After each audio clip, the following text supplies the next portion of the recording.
טוב, alors ערב טוב, בשם השם נעשה ונצליח שנזכה להגדיל תורה להדירה בתכלית של יראת שמיים, בעזרת השם יתברך. On est ce soir le lundi Gimel, bête, pardon, tant pour moi, non pas Gimel, mais bête du mois de Cheshvan, le 19, lundi 19 octobre. Shiur acheté ce soir par Aïcha et Karam Myriam Amoyal, Bezrat Hashem, pour que son mariage se passe super bien, qu'elle ait de beaux cadeaux, qu'elle soit épanouie et heureuse dans sa vie avec son mari, créer une belle famille Kedat Moshe Israël, Mlim Kol Tuv, Ashera Beruchaniut, Begashmiut Ad Belida, Il Chaim Tovim, Ushalom, Bechaya Mishpacha Yekara Shela, que Akadosh Baruch Hu la comble de bonnes surprises, de bonheur, de matérialité et surtout de spiritualité à elle et tous ses enfants. Bracha Batzechat Tzadeket, on est dans le Sod HaChashmal. Veille, juste avant, j'aimerais en même temps souhaiter une grande réfouach lema pour ma maman, que Dieu la bénisse, Moratim Akdosha Vatora, Salia Bat Sarah, Taleb Efrat Myriam, Yana Ben Esther, Aaron Vadim Chaim Ben Myriam, Myriam Ben Bat Avraham aussi. Et puis en même temps, Yom Uledet une fois de plus pour Myriam, puis aussi pour son Yom Uledet Sameach, et le Rav Shmuel, qui fait aussi son Yom Uledet ce soir, et il vient d'avoir une jolie petite fille. Voilà. Baruch Hashem, de bonnes nouvelles malgré toute cette obscurité autour de nous et les épreuves qui s'accumulent. En attendant, on commence sur le Sod HaChashmal. Donc pour ceux qui sont initiés à cette étude, qui aiment cette étude, qui n'est pas faite pour tout le monde, je le rappelle, pas tout le monde est initié à l'étude du Sod HaChashmal. C'est une étude un peu, des fois, qui peut paraître un peu lente, un peu Veda. Et on va continuer là où on s'était arrêté l'an dernier, entre la comparaison que nous font les Chachamim entre Noach et Moshe Rabbeinu. Et il y a beaucoup de choses à retirer et à apprendre de cela. Donc je ne me rappelle pas exactement où je m'étais arrêté, mais je vais reprendre une quêta très intéressante parce qu'il y a toujours des choses de toute façon à rajouter. Donc on avait expliqué par rapport aux événements que tout ce qui a été raté par Noach dans sa vie a été récupéré par Moshe, car Moshe est la réincarnation de Noach. Et donc, la direction de Moshe, ce sera de devenir le Sanégor d'Israël, le protecteur du peuple d'Israël, mais il vient des nations du monde, un peu à l'image de Noach, qui est représenté aussi bien pour le père des Juifs que le père de toutes les nations du monde dans son ensemble. On voit que Moshe Rabbeinu alav shalom, quand il n'arrive pas à sauver le peuple d'Israël, il lance un message à Dieu en disant un mot clé. Mahanina misifrecha.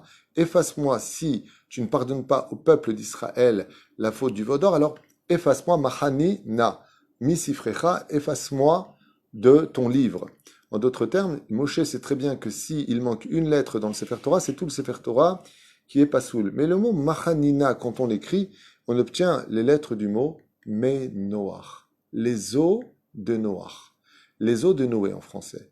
C'est-à-dire que Yézé, Chouvret Bishvili, c'est-à-dire, qu'est-ce que va utiliser Moshe Rabbeinu comme argument contre Dieu de ne pas tuer les enfants d'Israël? Il va lui rappeler qui il était avant et ce qui s'est passé. Qu'est-ce que va faire Moshe Rabbeinu? Il va dire à Dieu, je ne comprends pas. Le peuple a fauté. Dans la débauche, quand on parle du peuple, on parle du Révrav, donc ça rejoint un peu les représentants des 70 nations qui étaient avec les enfants d'Israël, la faute fatidique du veau d'or. Moshe vient et lui dit, Machanina, qu'est-ce qu'il lance à Dieu? Plusieurs messages qu'on a expliqués dans les autres shiurim. Machanina, efface-moi le na, car c'est toi qui m'as demandé au nom de na, c'est-à-dire de grâce. Parle aux enfants d'Israël à leurs oreilles, demandant de prendre l'or d'Égypte. Si tu leur avais pas demandé, Dieu, de prendre l'or d'Égypte, ils n'auraient pas eu d'or pour faire le veau d'or. Mais bon, cet argument-là, il se discute parce qu'ils auraient pu le faire en bois. Car une avodazara reste une avodazara. Mais, en réalité, qu'est-ce qu'il veut dire? Dans une grande profondeur d'esprit, Moshe est très intelligent. Et il dit à Dieu, car Dieu lui a donné cette intelligence, bien sûr, si c'est comme ça, alors efface-moi. Mais de qui il parle d'efface-moi? En réalité, il ne parle pas de lui. C'est pour ça qu'on retrouvera Moshe après. Mais on parle, donc le 20e livre, Parashat Tetzavé, il n'y a pas le nom de Moshe, c'est la 20e paracha depuis le début. Mais il est en train de lui faire une allusion sur l'eau du Maboul qui a effacé le monde. Et qu'est-ce qu'il est en train de lui dire? Maître du monde, à l'époque où j'étais Noach, on m'a reproché jusqu'à maintenant en 2020, on en parle, Noach, il n'a pas prié pour sa génération. Et si j'avais prié, moi, pour la génération, est-ce que grâce à ma prière, à moi, tu aurais pardonné toute l'humanité? Ben, tu peux pas me reprocher quelque chose que j'ai pas fait, c'est vrai, mais si je l'avais fait, toi, tu aurais pardonné? Et là, Moshe va mettre Dieu à l'épreuve. Comment? Il va lui dire, Mahanina. Eh bien, est-ce que toi, tu serais prêt maintenant à effacer ce peuple? Et maintenant, je vais prier pour eux. Ce que tu m'as reproché dans la réincarnation précédente de ne pas avoir prié pour la génération du Maboul, du déluge, ça me tient jusqu'à maintenant par le crochet que j'arrive pas à sortir d'un parachat noir. Mais alors maintenant, je vais faire le contraire. Je vais prier pour les enfants d'Israël. Je vais prier pour le Erev Rav. Ok? Est-ce que tu vas les effacer ou pas? Et c'est pour cela que dans le mot Mahanina, Mahani, c'est même Het Nuyud. Mais Noach, les eaux de Noach. C'est où tu ramènes encore un déluge de feu ou d'épée ou d'épidémie sur eux, ou alors tu vas montrer à toute l'humanité que la prière peut arranger les choses.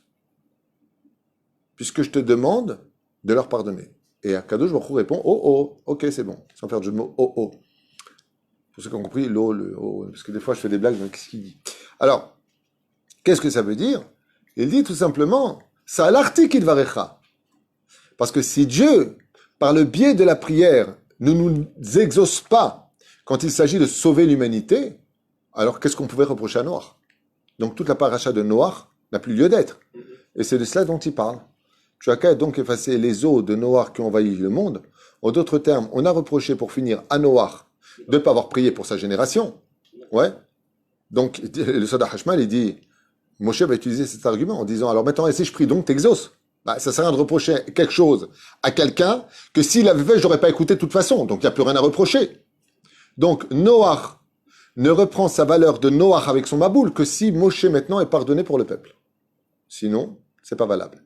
D'où les lettres du mot Mahani, efface-moi, mais Noach. Pourquoi?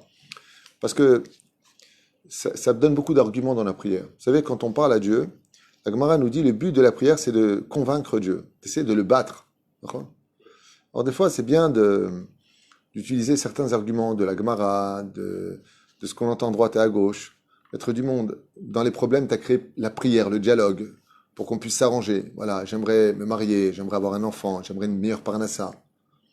Alors j'utilise le joker que tu nous as donné, cette arme extraordinaire qui s'appelle la prière, tout comme tu as exaucé Léa, pour qu'elle se marie avec Yaakov, tout comme tu as exaucé Daniel, le Gourval d'Arvayata, tout comme tu as exaucé Avraham, Yitzhak, Yaakov, Michel, Azaria, Michel, comment ça s'appelle? Hanania, Michel, Azaria.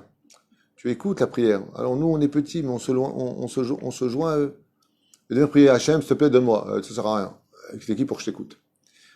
Mon cher Rabbeinu nous apprend à prier. Il dit, regarde Hachem, t'as fait ça? Tu l'as reproché? Mais s'il avait prié, tu l'aurais exaucé. Alors moi, je prie, alors tu dois m'exaucer. Hein? Ok. Et là, aussi, Falzed, Alachem, Moshe Rabbeinu, il t'a mis cette palelle. Et donc, Moshe Rabbeinu, on comprend pourquoi il s'est efforcé de prier.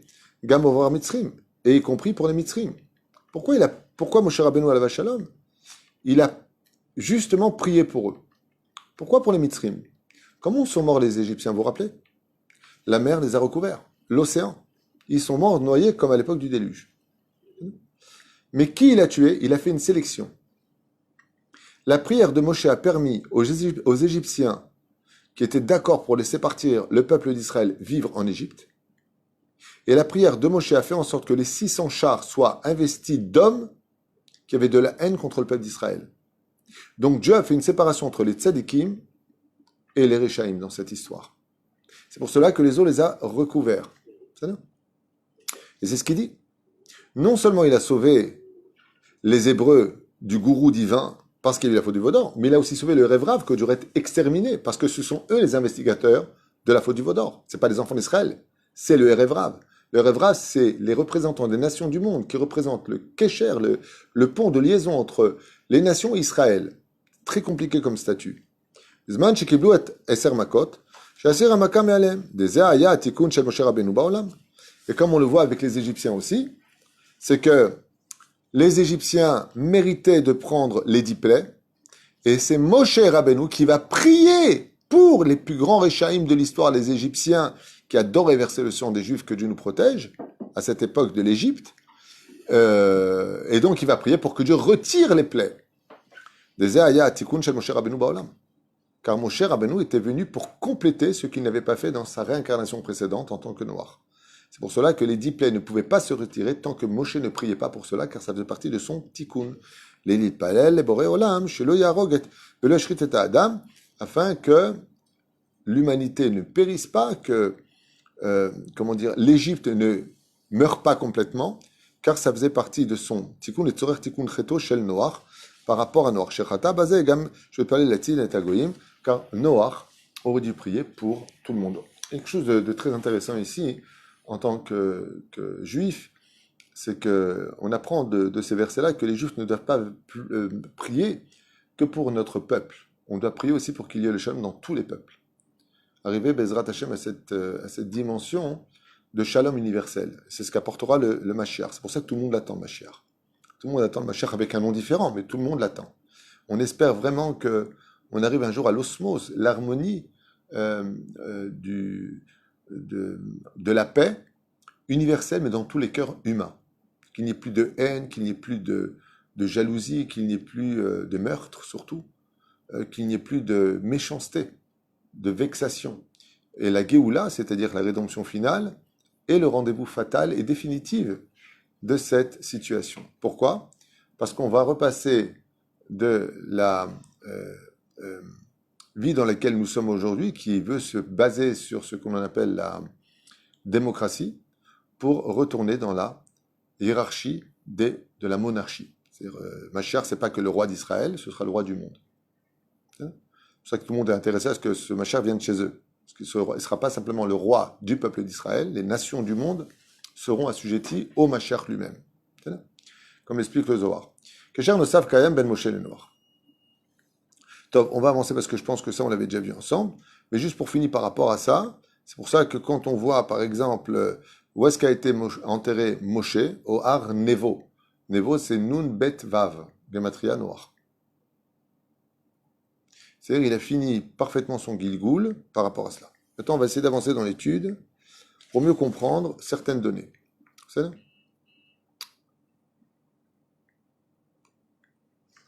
Tellement de choses à dire ici.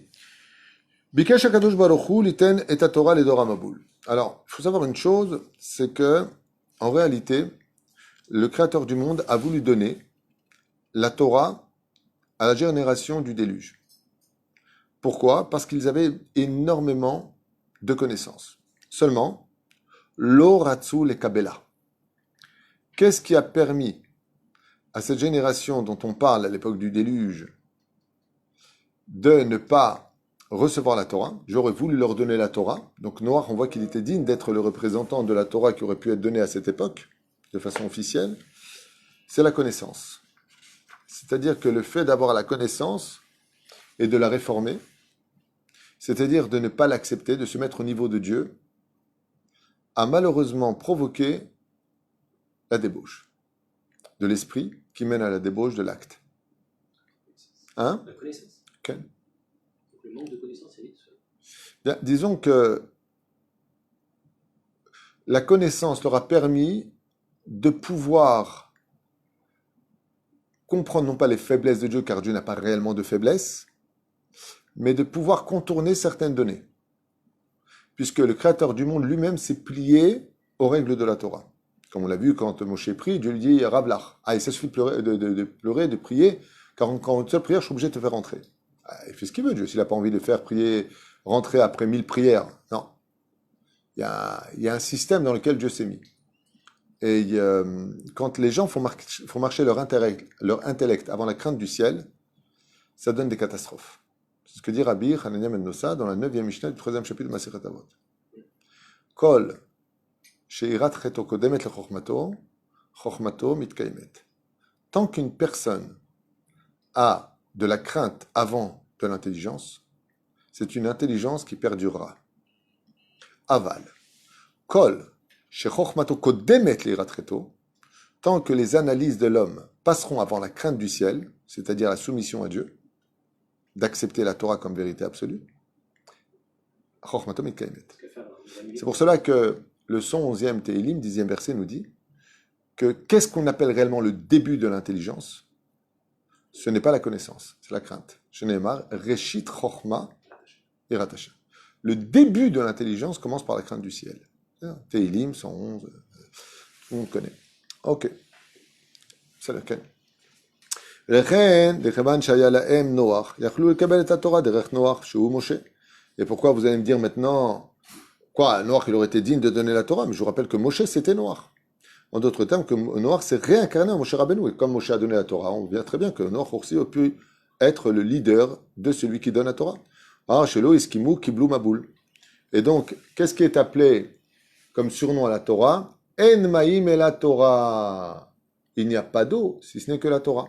Étant donné qu'ils n'ont pas voulu recevoir la Torah par les mains de Noach, alors ils vont recevoir de l'eau sans Torah. Ça s'appelle le Maboul. La Rizal, c'est ce qu'il explique. Chez Bnei Israël, ayou Gilgul Shel Dora Maboul. C'est que les enfants d'Israël qui étaient en Égypte, en train de travailler dans le tit, dans la boue égyptienne durant ces 210 ans, qu'est-ce qu'a fait ce peuple qui est né en Égypte? Pourquoi Dieu ne les a pas sauvés des coups de fouet? Pourquoi Dieu ne les a pas, de façon miraculeuse, sortis de la Fela Leora? Le Harizal nous dit tout simplement que tous ces Hébreux qui étaient en Égypte n'étaient autres que les réincarnations de la génération du déluge, et donc méritaient amplement leur souffrance. Mais de quelle façon, c'est ce qu'on va voir. Donc de là, on apprendra une chose, c'est que combien même celui qui nous fait du mal le paiera, quand on subit un mal, c'est qu'on le mérite aussi. C'est-à-dire qu'il y a quelque chose de caché dans la réincarnation précédente qui nous rattrape au moment où ça nous arrive. C'est pour ça d'ailleurs qu'on dit dans les Tachanunim, car tout ce que tu as amené sur nous, c'est pour la vérité. C'est-à-dire qu'il y a une justice qui est faite quand on subit quelque chose. Yarad Arbaim Yom, Varbaim Laila. Et donc, qu'est-ce qu'on a vu chez Moshe? Qu'il est descendu après 40 jours et 40 nuits. Moshe Rabbeinu, donc, la pluie est descendue, 40 jours et 40 nuits. Et Moshe Rabbeinu est monté dans le ciel 40 jours et 40 nuits. Il a fait remonter la malédiction qui est venue du ciel, il l'a ramené en haut et il a fait descendre la Torah. C'est-à-dire il a fait monter les eaux du déluge pour faire descendre les eaux de la Torah qui en ma'im et la Torah. C'est ça? Car tout comme l'eau est descendue à l'époque du déluge pour purifier l'atmosphère polluée par la débauche, ainsi Dieu aura donné la Torah pour que quand elle soit étudiée par le peuple d'Israël, entre autres et principalement, elle purifie totalement l'atmosphère dans laquelle nous vivons. La Torah est un élixir de vie. Mais on a vu donc que pour tuer les Réchaïm, il suffisait d'un seul jour de déluge. Il n'y avait pas besoin d'attendre 40 jours. Alors pourquoi il y a eu 40 jours et 40 nuits? Un jour a suffi pour tuer toute l'humanité, mais les 39 jours qui se sont rajoutés à ces jours-là ont servi à rendre l'atmosphère pure. Et c'est ce qui se passera à la fin des temps selon certains commentateurs. Pas de la pluie, mais il se passera un événement qui viendra, d'ailleurs c'est marqué dans le Teilim, je ferai Tumat Minaretz. Ruach Tumat Minaretz, j'éliminerai l'atmosphère impure de la terre. En 40 jours aussi. Je ne sais pas. Qui vivra verra.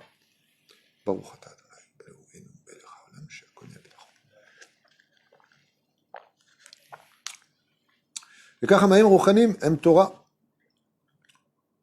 כן? וזרקתי עליהם מים טהורים וטהרתם. זו תורה באה מספר 40. כן? טהורה, מספר 40, il dit ici. כמו שמעצמנו מגווה. C'est pour cela que le migvé, quand on vient pour se rendre une femme pure qui rentre dans le migvé, une femme donc qui revient de la nida, excusez-moi, Toda. Elle rentre dans combien d'eau minimum? 40 CA. Donc on voit que 40 reliés à l'eau donnent automatiquement pureté. C'est-à-dire, d'où le fait que Bayam Akana, Biminyan Migvé. Parce que la punition, surtout quand elle vient par le dégât des eaux, engendre le pardon. Souvent, les gens me posent la question, vous savez, j'ai un dégât des eaux, qu'est-ce que ça veut dire?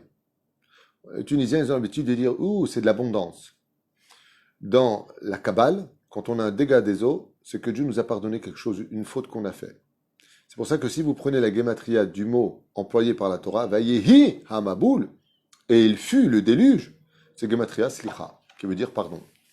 Quand Dieu pardonne, c'est ce que ça fait. Gematria slicha. Vayehi Hamaboul.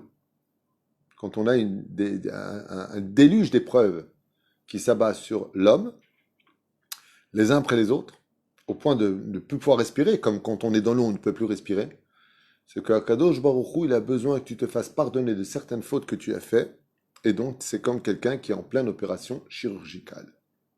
Il y a du sang, c'est pas joli, c'est compliqué, on ne sait pas ce qui va se passer. Il faut prier. A Torah im prinat geshem, mitra deoraita.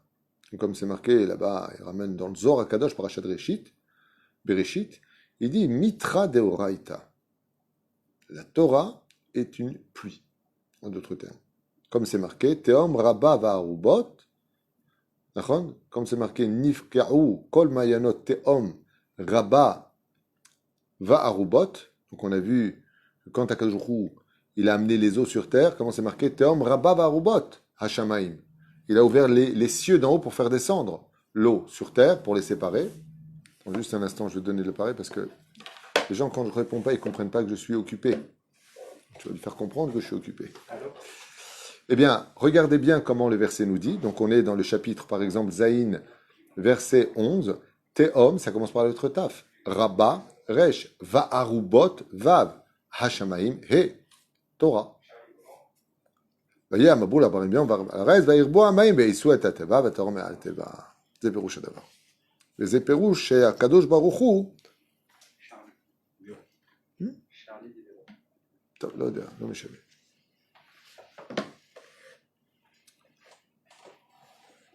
אמר רבי שמעון בן יוחנן, הם עברו על התורה וניתנה ל-40 יום, לפיכך 40 יום ו40 לילה. זה מה שאנחנו אומרים פה, וזהו. אמר רבי יוחנן בן זכאי, קלקלו את הצורה שניתנה ל-40 יום, לפיכך 40 יום ו40 לילה. Pose une grande question dans le Midrash, Rabbi Yochanan ben Zakkai. Il dit, Bémet, pourquoi il y a eu besoin de 40 jours? Vous savez que 40 jours, donc, c'est relié au tikkun. Quand une épreuve dure 40 jours, c'est relié au tikkun. C'est pas pour rien qu'une personne qui est sur le point de décéder ressent quelque chose de bizarre autour de lui pendant 40 jours. Il sent qu'il y a un truc qui est en train de se passer. C'est qu'en réalité, les 40 jours avant la mort viennent nous rendre purs pour qu'on rende une âme pure. C'est pour ça que souvent les souffrances s'accentuent 40 jours avant la mort. Quand tu vois que ça s'accentue, mais encore une fois, il n'y a pas de désespoir. Avec la prière, on peut tout arranger. Si tu y crois toi-même. Kilkelu et Tatsura. Il dit parce que pour faire un enfant, combien de temps il faut? À partir de quand on n'a plus le droit du tout de retirer un enfant? Sauf dans certains cas précis avec un dayan uniquement, expert dans le domaine, 40 jours. Car la formation de l'embryon se forme uniquement au 40e jour. Donc, l'embryon va former l'homme. Donc, quel rapport avec 40 jours? Il dit les Rechaïm, qui n'ont pas voulu de spiritualité, qui n'ont pas accepté Dieu comme roi du monde,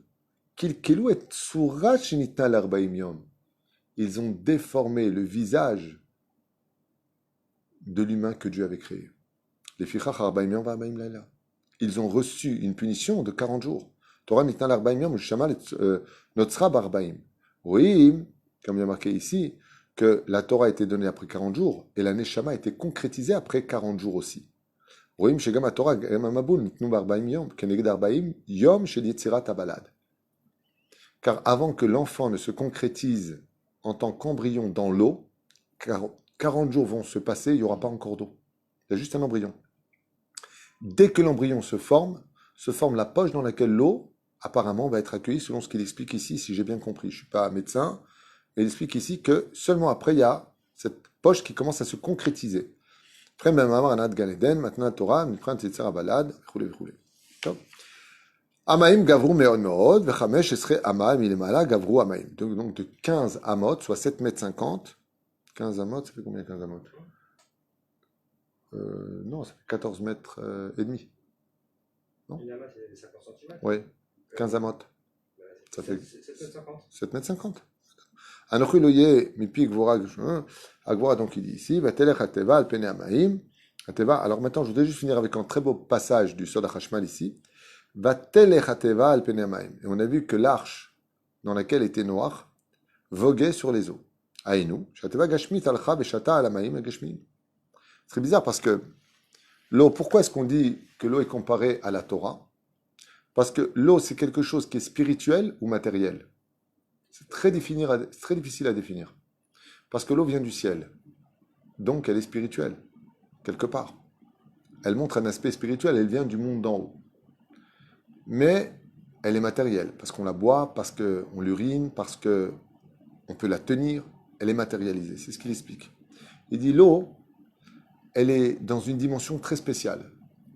Elle est pareille dans la spiritualité que dans la matérialité. C'est pour ça qu'elle commence par la lettre même, 40 jours de spiritualité et 40 jours de matérialité. Ma'im, même au début, même à la fin. Mamash yafé. Et c'est pour cela que, étant donné qu'ils ont détruit la matérialité dans laquelle la spiritualité devait s'imprégner, eh bien, il va falloir entrer dans la Teva sur les eaux, c'est-à-dire créer quelque chose de matériel, parce que Dieu aurait pu très bien les mettre dans une bulle spirituelle pour les sauver du déluge. Non, il va falloir concrétiser quelque chose de matériel pour réparer ce qui a été fait. Le Tevat Noach Umprinat Tevot Atfila. Mais dans ce monde matériel qu'est le déluge, avec des animaux qui représentent la matérialité, comment est-ce que Noach va tenir une année entière de Gehinam à l'intérieur à nourrir des animaux dans une chaleur et une odeur insupportables par le biais de la prière? Comment je katouv Bo ata vechol betecha la teva. Viens toi et toute ta maison dans la teva, qui faisait allusion à la force de la prière qui peut mettre un terme à la souffrance. Comment on voit ça? Vous allez voir. Shlosh Ama Horaire, bon ici il rentre dans des comptes très très importants, et je finirai juste avec ça. Comme c'est marqué dans Shivile et Pinchas, de Rabbi Avraham Iberani, qui dit les lettres du mot Maboul. Ça veut dire quoi le Maboul? Déluge. Déluge. Ça s'écrit comment? Med, vav, lamed. Mem, Bet, Vav, lamed. Vav et Lamed.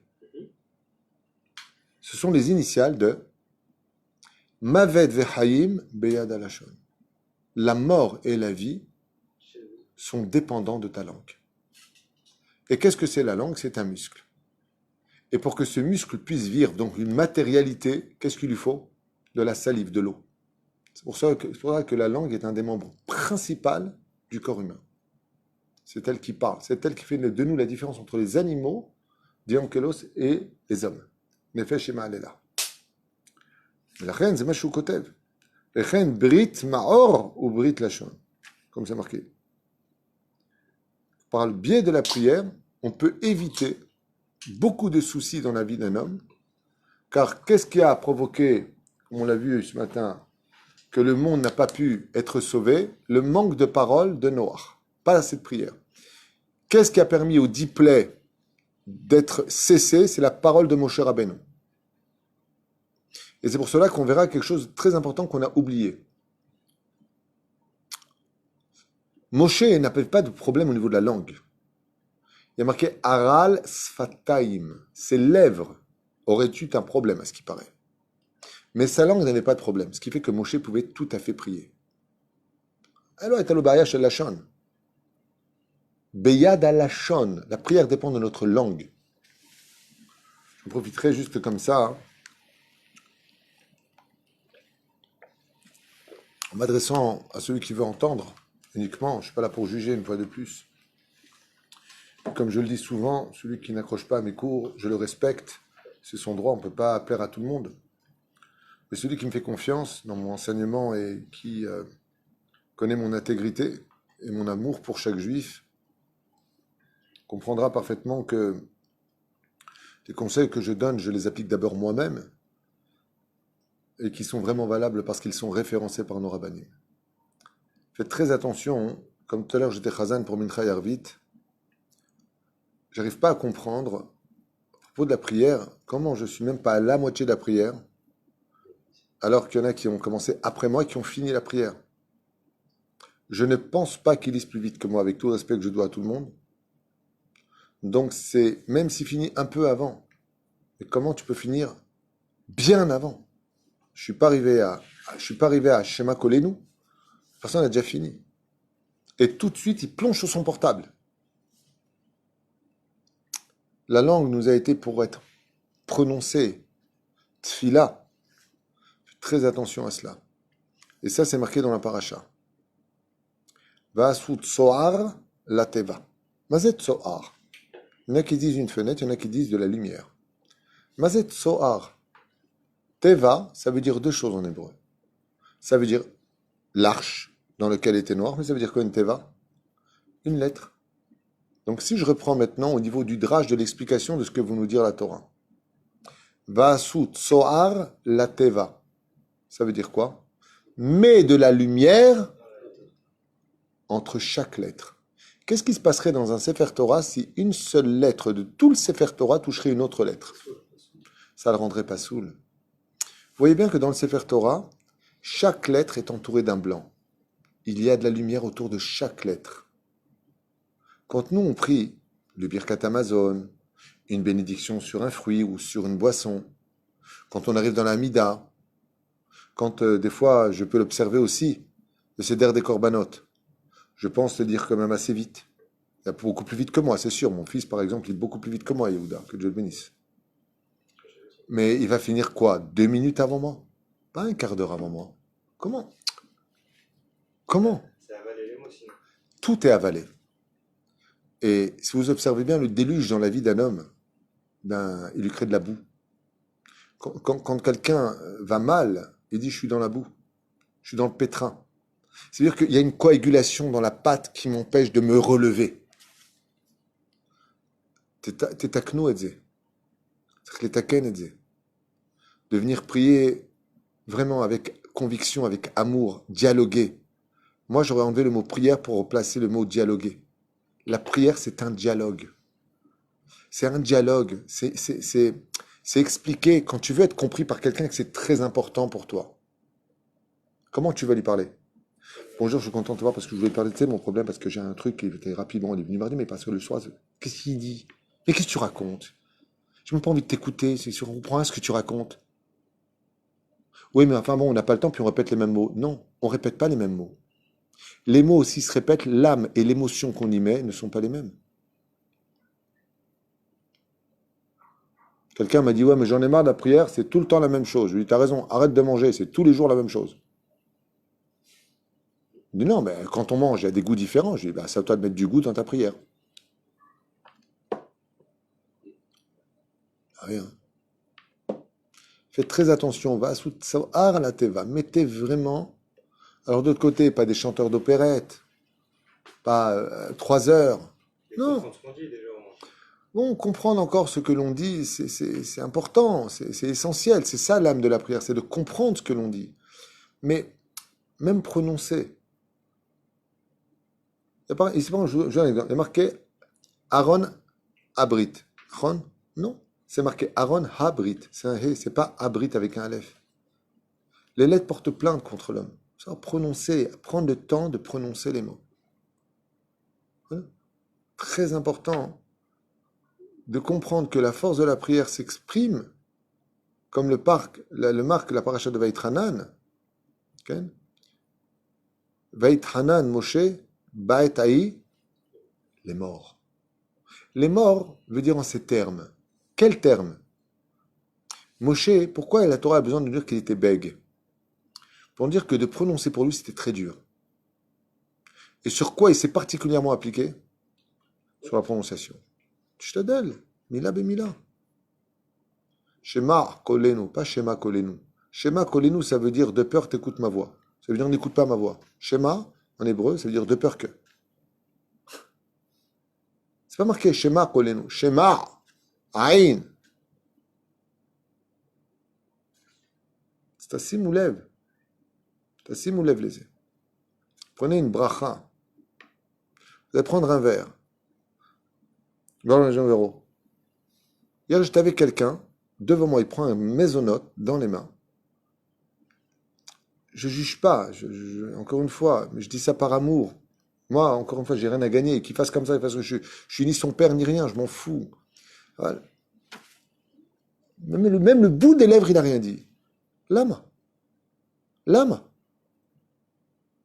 Et quand tu as parlé d'une chose futile qui n'intéresse personne que le moment présent pour lequel tu le dis, le ton, les mots, bien cherchés, l'âme. C'est mon lève les yeux.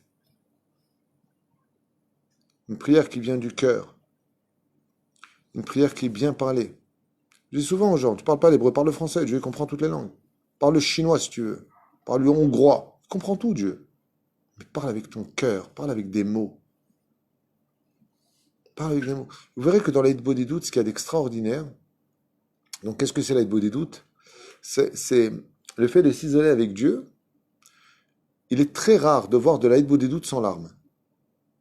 Parce que quand on parle avec Dieu avec sincérité, au lieu de recevoir un maboule, parce que la vie nous l'aura apporté parce qu'on l'aurait mérité, on fait tomber ce maboule par les orifices de nos yeux qu'on appelle les larmes. Et si vous regardez bien, c'est quoi des larmes? C'est de l'eau salée, comme la mer. Mieux vaut pleurer devant Hachem, le suppliant correctement, que de se retrouver noyé dans l'océan, comme ce fut le cas des Égyptiens, que on ne voyait nulle part prier. Et on le voit.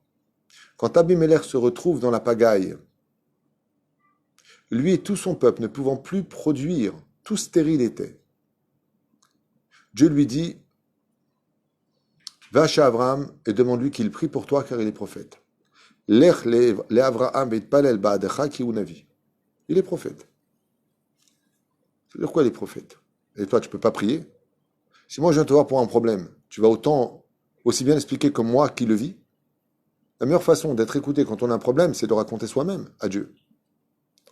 Mais des fois, il faut passer par le tzaddik. Pourquoi?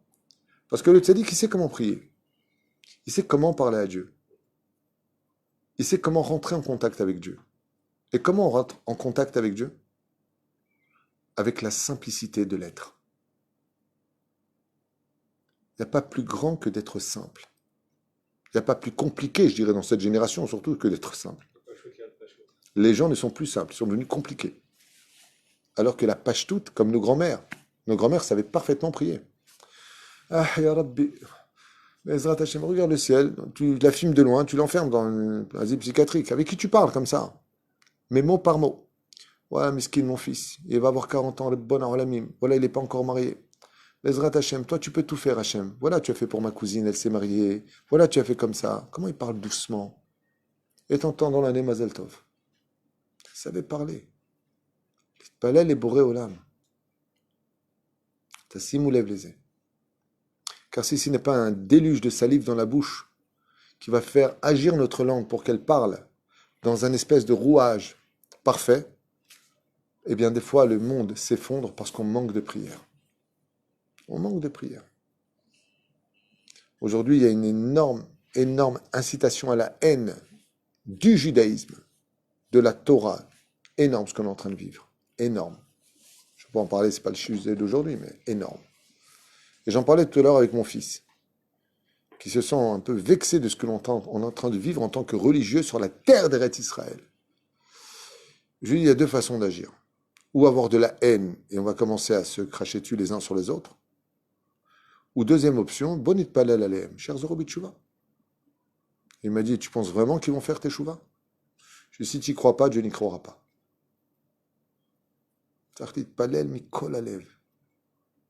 להתפלל שכולם יחזרו בתשובה. בנחת, בשלווה, בבריאות, באחדות, אבל יחזרו בתשובה. Le rabbi de Lubavitch, Zatzal, Rabbi Nachman, le Rav Ovadia Yosef, le Rav Reuven Elbaz, à l'époque, Baruch Hashem, le Rav Yitzhak Zeh, tous les grands, ont toujours cru en l'âme du juif. Veit Palelou. Une fois, Rabbi Akiva alav Shalom, il a rencontré une silhouette noire. Il lui a dit, tu es des vivants ou des morts? Qui es-tu? Il lui a dit, j'appartiens au monde des morts. C'est pas comme visite.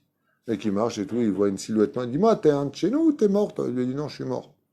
Il lui a dit, ah bon, et qu'est-ce que tu fais comme ça, habillé en noir? C'est quoi le truc? Il lui dit, parce que, c'est la Gemara, donc c'est pas moi, on me brûle 7 fois par jour. Je dois récupérer du bois dans la forêt. Le ciel ne veut pas de moi. Le Gehinam ne veut pas de moi. Je suis dans le Kafakela. Et comme je n'ai pas été respectueux de la Torah et des mitzvot, et qu'en plus de ça, j'ai fait que des averot, j'ai quand même le droit à un tikkun parce que j'ai vécu en Eretz Israël. Israël lui permet de faire un tikkun. Il lui a dit, 7 fois par jour, on me brûle. Et Rabbi Akiva lui dit, on te brûle, brûle, brûle ou là? Il lui a dit, on me brûle, brûle, brûle, et ça en oula. Ça fait très mal. Il lui dit, et ça depuis quand? Il lui a dit, depuis le début de ma mort. Alors allez-nous. Rabbi Akiva lui dit, ok, bon, je peux t'arranger le coup, t'as un fils. Il dit, je sais pas. Quoi, du monde des morts, c'est la vérité. Il dit, mais moi, je peux pas m'occuper du monde des vivants parce que j'en prends plein la tête. Je suis battu, brûlé, terre brûlée. Il lui dit, bon, mais t'as peut-être un fils. Réfléchis bien. Il dit, écoute, avant de partir de ce monde, j'ai couché avec une gonzesse, tu comprends. Je crois que je l'ai mis enceinte. Et c'était dans quel village? Je lui dis Rabbi Akiva. Village, un tel, je ne me rappelle pas du nom, j'ai étudié ça il y a plus de 30 ans. Je crois que c'est marqué dans le Torah de Kohanim, je ne me rappelle plus où est-ce qu'est la référence de ce livre. Ou une Gemara ou un Torah de Kohanim, je crois. Le Zocher, l'homme échané. Rabbi Akiva va dans le village et il se renseigne. Il se renseigne et il trouve un enfant, effectivement, de 9 ans, qui est le préposé être le fils de cet homme qui souffrait le martyr après la mort pour réparer ses méfaits dans le monde. Et il était pire que son père à 9 ans. Rebelle, mal élevé, irrespectueux. Aujourd'hui, on appelle ça un garçon presque normal, mais à l'époque, il y avait du respect pour les gars. Sans faire de caricature, certes. Rabbi Akiva a demandé à la maman de l'adopter. Et il lui a dit, quel adopter? Cadeau, cadeau, je vous le donne. Il lève la main sur moi, il me crache dessus, il n'a aucun respect, il vole. Et Rabbi Akiva, il a récupéré cet enfant.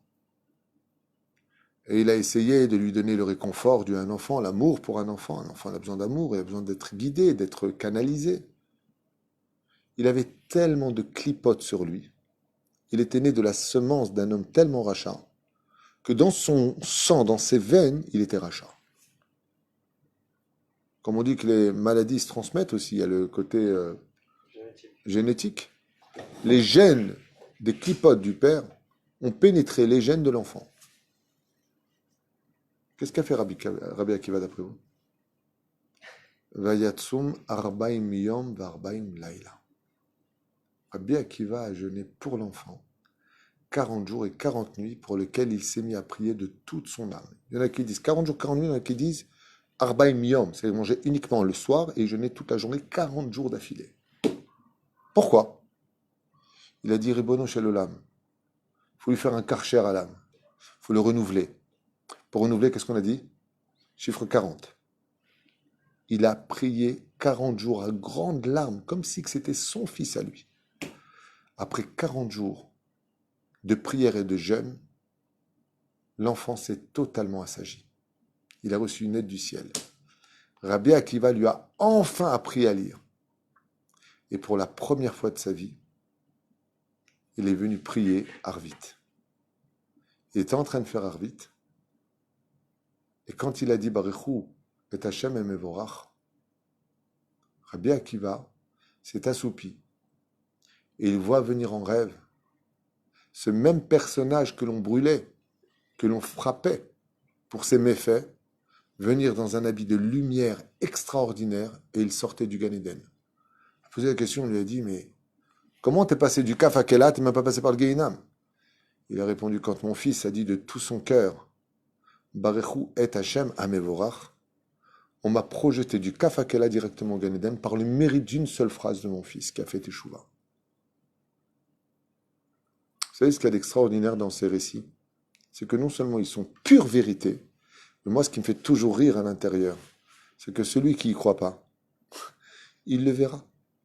C'est une vérité incontournable, la Torah. Parce qu'un jour, on aura tous rendez-vous tôt ou tard avec la mort, et que vous constaterez que toute la Torah était vérité. Kama chashuv litpalel. Kama chashuv litpalel. On a vu que les problèmes de la vie, pourquoi les femmes étaient stériles? Parce que Dieu aime la prière des femmes tzadékettes. Pourquoi est-ce qu'on a des problèmes? Dieu, il veut qu'on rentre avec lui dans le dialogue. Et Moshe Rabbeinu alav shalom, contrairement au silence de Noach, va réparer toutes ces dimensions. La force de la prière qui peut relever l'étendard de l'espoir que tant que tu es capable de dialoguer avec Dieu, cela signifie qu'aucune porte n'est encore fermée. Baruch Adonai l'olam, amen, ve amen. Anachnu me'achelim yom bezrat Hashem, un très beau mariage pour la propriétaire de ce cours, puisque ce cours est acheté par Myriam Amouyal, que le mérite de Moshe Rabbeinu Bezrat Hashem et de Noach et la Véotar pour que ce mariage se passe on ne peut mieux, Be'ezrat Hashem. Kol Tuv.